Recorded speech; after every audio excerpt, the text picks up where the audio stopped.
Hello watchers and dear subscribers, this is again Shrek from Smartherd. In this video, we will talk about multiple screen support in Android, how to make a layout, how to structure your application so that it will be compatible with all the versions of Android and the API levels and all the various screen densities too. So let's proceed.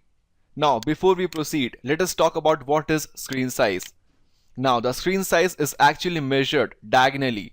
Whatever cell phone you are having, the screen size is always measured in the diagonal way. So according to the screen size, there are four categories of the Android devices. The first is a small one ranging from 2 inch to 3.7 inch. Second is the normal screen size 3.7 inch to 4.3 inch. Third is the large, and the fourth is the extra large ranging from 7 inch to 10 inch. Now the extra large screen size is mostly of tablets, and all these values are actually the rough data as provided by the developers.android.com. Fine. So we have four sizes: small, normal, large and extra large. Now next comes the screen density. Now this screen density means number of pixels in a given physical area in the screen. And in general terms, we can say it is the number of dots per inch present in our screen of the device. Fine. Now according to the screen density, there are four categories of the Android devices. First is the LDPI, then MDPI, medium density pixels. Third is the HDPI, and fourth last is the XHDPI. Now the low density is having 100 dpi to 130 dpi, that is 100 dots per inch to 130 dots per inch. It is the rough data provided by developers.android.com. And the last is the extra high density 280 dpi to 360 dpi. So as we move upside, our dpi increases, so our density increases, right? Now few tutorials back I talked about the dimensions that we use is actually dp. Now here you can see we use for the dimensions of widgets and buttons or any other layouts we use dp, and for the text sizes we use scaled pixels, that is sp. Now the question arises, why do we use only dp, why not pixels? Now let's check it out.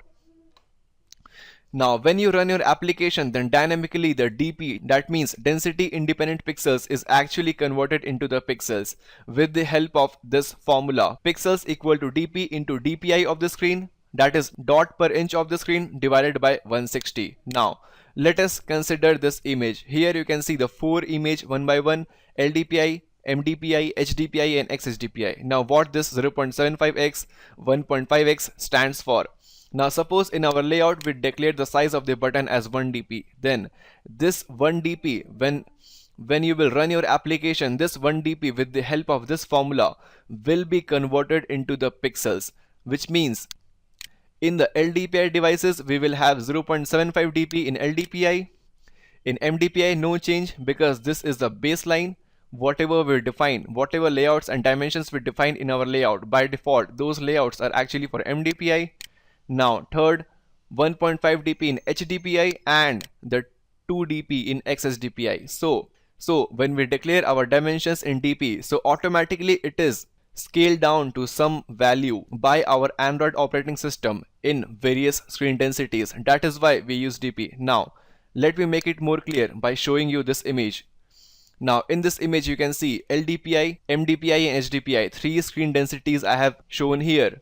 Now you can see how the looks and feels of these buttons and images vary from screen densities to densities. In the LDPI, this button and bitmap is looking quite cool, but in MDPI little bit odd, little bit smaller, and in HDPI it is looking very smaller, which will make app user feel that you have not designed your application for MDPI and HDPI. It was only designed for the LDPI screens, so user will probably delete your application. This is because these variations are occurring just because in this case we have declared our unit in pixels. So that is why Android operating system is not able to convert and stretch all these buttons in various densities. Now let us consider another image. Now in this image you can see the variation in all the screen densities, LDPI, MDPI and HDPI. The dimensions of the buttons and the bitmap are looking quite cool and awesome. This is because here our unit is dp. This is because suppose we have declared 1 dp in case of MDPI. This dimension is actually, if you say 1 dp, then it is automatically scaled down to 0.75 dp in LDPI and 1.5 dp in HDPI. So that is why it is always recommended to use dp as a dimensions, which is density independent pixel. Whatever is the density of your screen, this dp value is independent of all those pixel value. That is why we get an output in a structured and organized manner. Now let us check out what are the app icon dimensions. This Facebook icon that you can see here is actually the app icon. Now when you are making a full-fledged application, then in that case you have to store the various dimensions of various app icon in your drawable folders. Now what are the specifications for LDPI screen, MDPI, HDPI, XSDPI and XXX HDPI?